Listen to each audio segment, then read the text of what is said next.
Good afternoon, and also a warm hello from my side.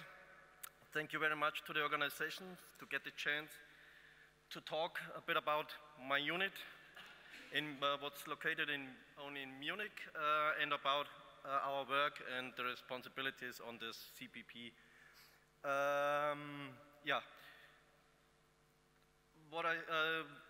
The contents, what I said already, I won't talk about the responsibilities of my unit. I would go a bit on the legal foundations, as we have a new law now since 2016 in Germany, which gives us much more opportunities than in the past. Responsible offices, of course, a bit about the international requests and the work together with international police forces. Then I go on my main target, topic, not main target, topic, auction houses, because they give us the most work in our unit. At the end, I will show a few projects we followed in the last time or are going on in the next time. My unit, or the unit, started in the 60s of the last century, as we had a rising number of thefts, burglaries in churches in the south of Bavaria. So they set it up, they created a special investigation team only on this type of crime. And as you know, or as you could see, if you only work on one field, on one case or a few cases, then you can be very successful.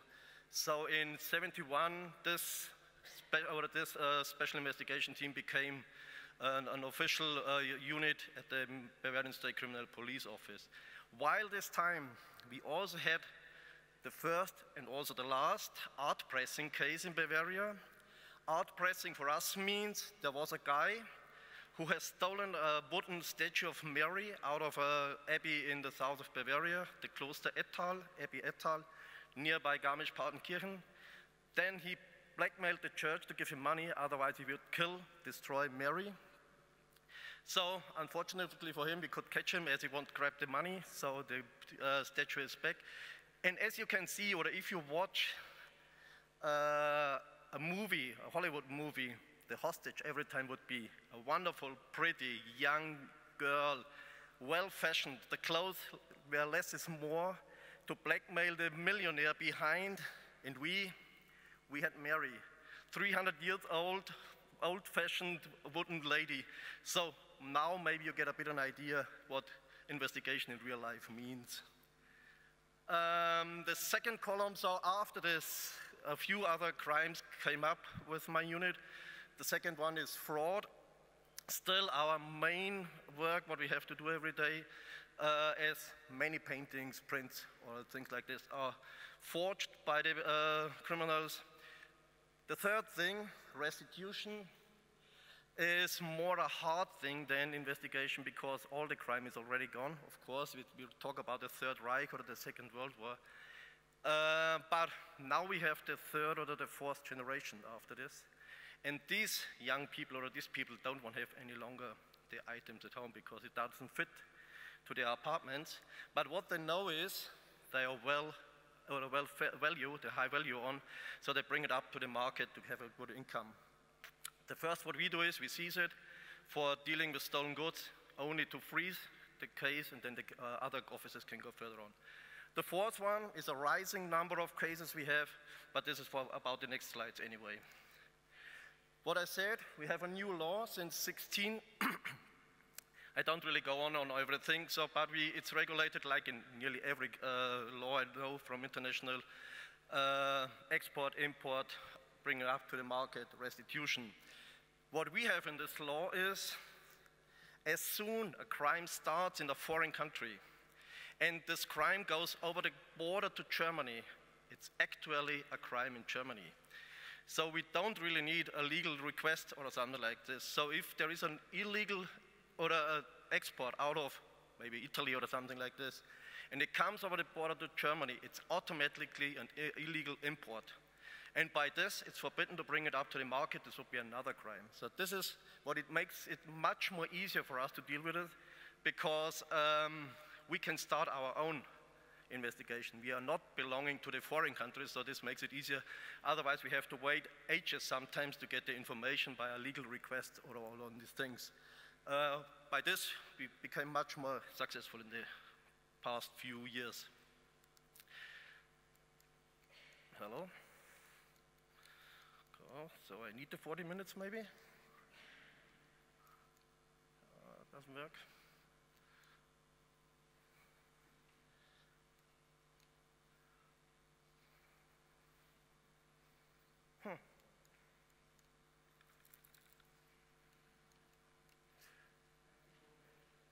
Back? Something? I also tried it. Doesn't work. Okay. So I'll get a bit lost at the moment. So.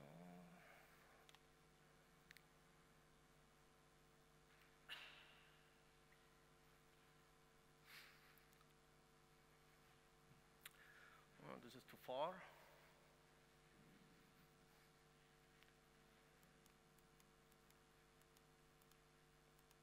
So, we were there. The next one is, in this law is also, we have two different players in. We have the member states, means every European country is a member state, because we have a different reference date. By founding on the 1st of January 1993, we following the regulations going on in Europe, of course, and then we have the third parties, or the state parties. So these are every country outside Europe who signed the UNESCO Convention from 1970. And there is the reference date, the 26th of April 7. Maybe you think, what's this date? Only Germany can do this. Yes, that's true. It is when we founded our first law on cultural property protection in Germany. And then we needed regulations for the third parties outside Europe. So this is why we have this strange reference date. We also have two different ministries responsible for it. For inside Europe is the Federal Ministry of Culture in Berlin. For outside, it's the Foreign Office in Berlin. It's very important for us because this is where we have to deal with, where we also have to send our information to, the cases to, and everything. Let me go a bit on the German Civil Code, even if you're not normally responsible in our investigation on the Civil Code, because it's a private thing normally. But this is why we annoy a lot of countries every time with our law. It is a very old law.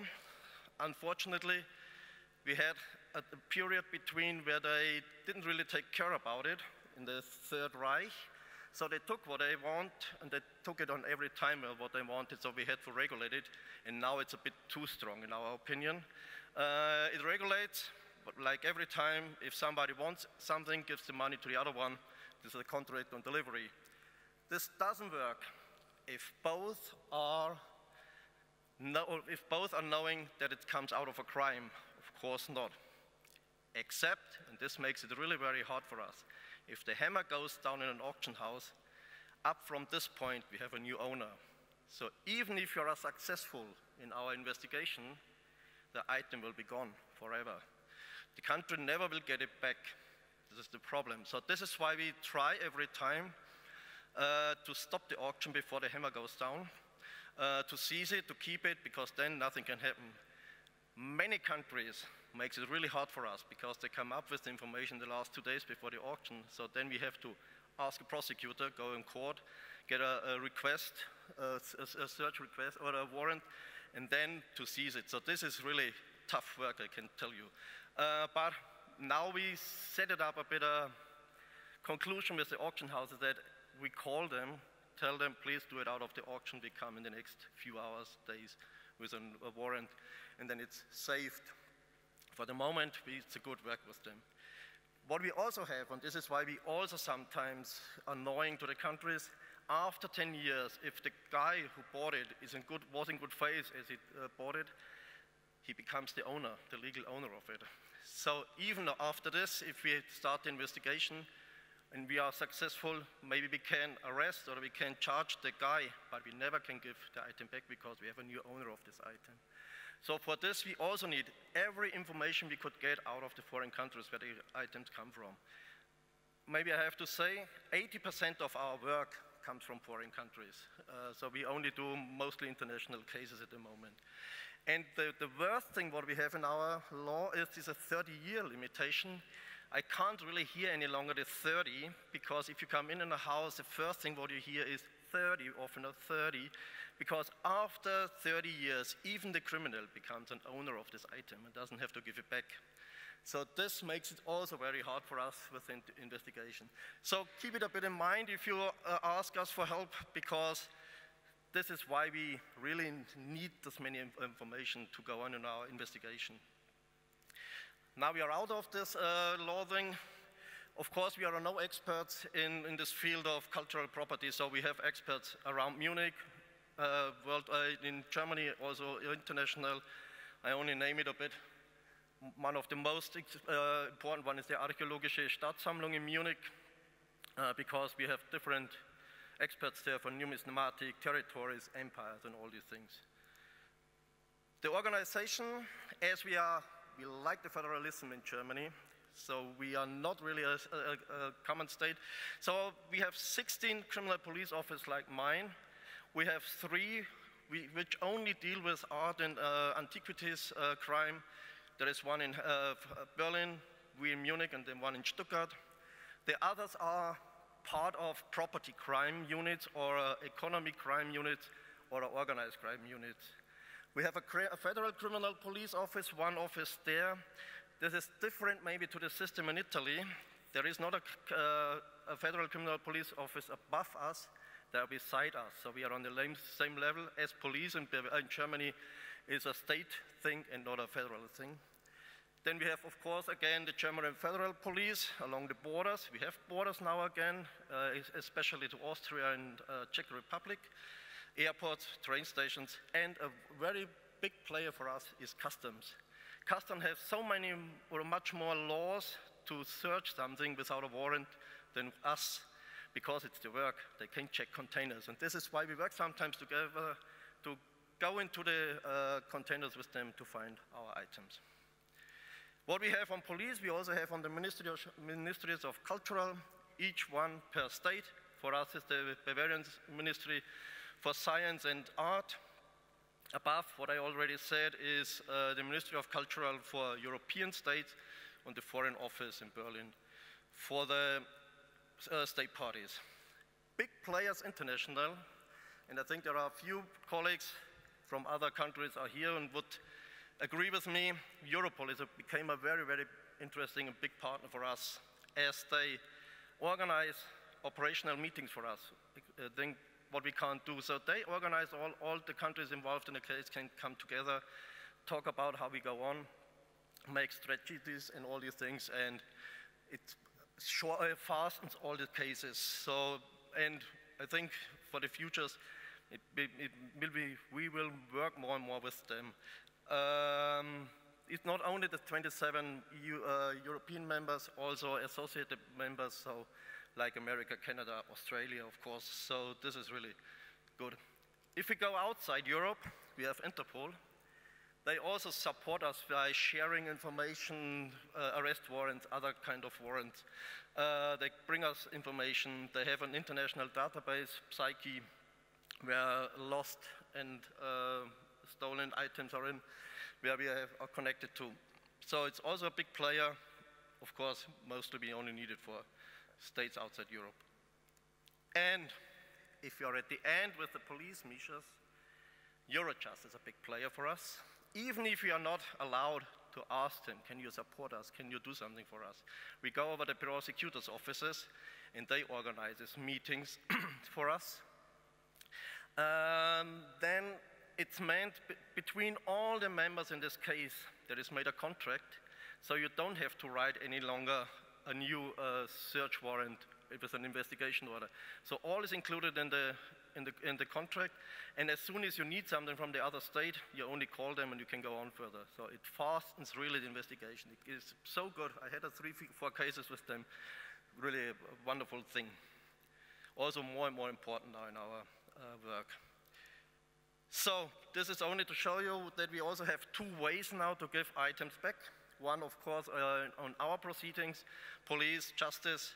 But in this law, what I showed you before, there is also some regulations that the Ministry of Culture can do it. So they are also allowed to seize items, as well as the police, as well as the justice, and they also can give it back. So as soon as we have a case, a new case, we contact them, give them our all information, because then we work out what would be the best way and also about this. It's a very good thing. So, and then I come to my main topic, auction houses. As I started this work about 7 years ago, I got told, and still get told by colleagues, auction houses are really the most money-sucking bastards and criminals on the world. Before you get unconscious, I completely disagree with this, because we wouldn't have auction houses if we wouldn't have, like Stefano yesterday said, people before bringing up the items. And of course, it's on us, because on the other hand, we have the customers. So if there would be no non-customer on the world buying this property, they wouldn't have a platform. Why? Because nobody would really sell items on these things. So we criminalize them every time, but you know, we give them the allowance to do this business. We also give them the possibility to earn a lot of money. So why shouldn't they do it if it's okay for them? And also criminals, I think they are not really the criminals, because we have so many holes and gaps in our laws, and they know these holes and gaps using it. So they never become a criminal, what we see in our investigation. So it's really hard to work against them. Experts, of course, we have them, archaeologists, art experts, but they are also experts in finding these gaps, these holes, what I already said. What they have, acquisition of ownership, liability disclaimer, they never become the owner, a next issue for us, because they leave everything on the consigner. He consigns that he followed the regulations, he signs that he followed that he's the legal owner of it and that he can deal with it as an owner. Makes it also very hard, because you never will find a crime on an auction house. Of course not, if they're out of it. What I already said, if the hammer goes down, we have a new ownership, shame legality. This is what many consigners are doing, especially the criminals. They bring it in. Sometimes they buy it by themselves again in the auction house, because then we have the first owner on it, legal one. This is why we also try. As soon as we have an idea about it, we want to stop it, because otherwise they can treat it. Even if we win the investigation, they can deal with it and they can go on with it. They do it sometimes 3-4 times. So, you know, it's more and more owners are on, sometimes a friend of them doing it, sometimes others doing, they give it back and it's sold again. So they really, you can't really follow all these ways on the ownership at the end. So it's really a big thing. Another thing what we see more and more is that it becomes more and more an investment. So it's not, we are out of this market of the collectors. What we see is they buy it today in an auction house, tomorrow it's on again on the next auction in a half year later, because as long money is nothing really worth on the market, or on banks or something like this, you need something different. And this is the art market, or the cultural property market is a very good thing for it. Assistance with all regulations, of course, they support their clients with every regulations, like getting them an export license and all these things. And a very, very bad thing also in our law is the affirmation on lieu of an oath. Means even if he writes on a piece of toilet paper, I promise you I own it longer than 30 years, or my grandfather had it already underneath the roof or something like this, we have to break this. We have to show that it's a lie. This is another thing what we really have to ask for in the countries every time. Could it be that it's this long time in Germany, or would have been in a different place outside? So, yeah, of course, auction houses is a big thing for us. Of course, 70% of our work is in auction houses. And to know about all these problems, yeah, maybe makes it a bit better, especially if we are in contact with them. They are not our friends, but we support us in the cases. The last slide, project. On Tuesday, with a few colleagues from here, We finished Opfercult in Brussels. It was a 2 years project. Now we have a handbook on this coming up for law enforcement. Also with the same colleagues, I'm in the Europol core group. It's another thing where we want to implement some AI or a different IT. We had a cooperation with Jordan in 2019. Unfortunately, COVID came up after this. So, and then there was this coup against the king from his son. So many colleagues from this time had lost their jobs.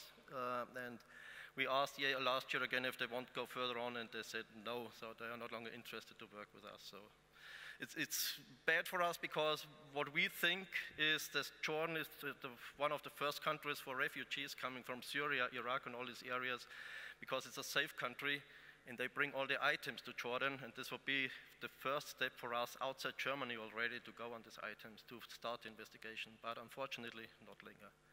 Kiku app, what sounds a bit like a hiccup, is an AI, an artificial intelligence, means it's for field officers, police, customs. They are able with a mobile phone to make a picture, upload it on a database. Then they get an idea what it could be, so that it's maybe not from a tourist market or something like this. Also written in what the following measures they have to do.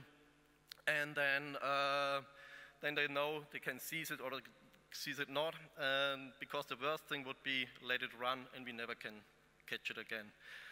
This is a thing what we support at the moment. It should come up next year for the first in Germany, and then we won't go further on other countries.